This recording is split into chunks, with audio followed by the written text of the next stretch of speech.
What's going on, guys? I wanted to start today by reading you a quote that is one of my favorites and has probably impacted my philosophy and sort of my reason for being, maybe more than any other one that I've ever read. So I want to start by reading it to you, and then I want to talk a little bit about what it means to me. I welcome all signs that a more manly, a warlike age is about to begin, an age which above all will give honor to valor once again. For this age shall prepare the way for one yet higher, and it shall gather the strength which this higher age will need one day. This age which is to carry heroism into the pursuit of knowledge and wage wars for the sake of thoughts and their consequences.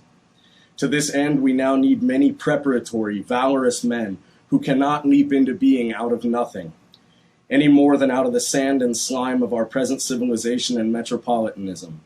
Men who are bent on seeking for that aspect in all things which must be overcome. Men characterized by cheerfulness, patience, unpretentiousness, and contempt for all great vanities, as well as by magnanimity in victory and forbearance regarding the small vanities of the vanquished. Men possessed of free and keen judgment concerning all victors and the share of chance in every victory and every fame. Men who have their own festivals, their own weekdays, their own periods of mourning, who are accustomed to command with assurance and are no less ready to obey when necessary. In both cases equally proud and serving their own cause. Men who are in greater danger, more fruitful and happier. For me, the secret of the greatest fruitfulness and the greatest enjoyment of existence is to live dangerously. Build your cities under Vesuvius. Send your ships into uncharted seas. Live at war with your peers and yourselves. Be robbers and conquerors as long as you cannot be rulers and owners, you lovers of knowledge. Soon the age will be past when you could be satisfied to live like shy deer hidden in the woods. At long last, the pursuit of knowledge will reach out for its due. It will want to rule and own, and you with it. That's a piece by Friedrich Nietzsche, for those of you who have read it and are familiar with it. But I wanted to talk a little bit about what it means for us in Operation Werewolf. There are still a lot of people who don't seem to understand or keep asking questions. Okay, we understand training, we understand doing this, but for what? What's the greater purpose? What's the greater goal?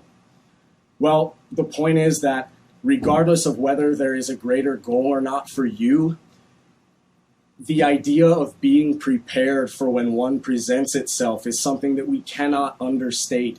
We have to understand and fully grasp this idea that, like it says in there, when the need arises for men of valor who are prepared, preparatory men, they cannot spring from nothing. They can't just crawl from the slime the second they're needed. It falls to us to be these preparatory men, to fall back in love with these concepts like valor, heroism, nobility, all these ideas, so that when glory or the opportunity to attain glory presents itself, we are capable of taking it.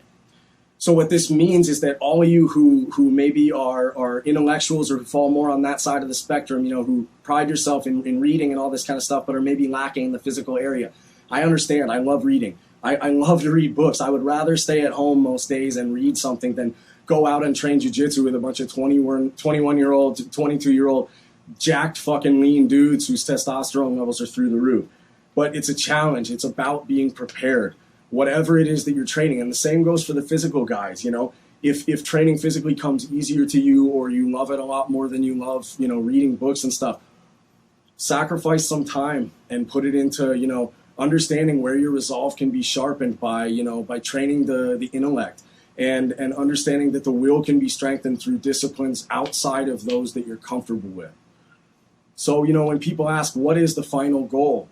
For many people, the final goal may not have presented itself yet, but the understanding that we have to be prepared for when that goal does present itself.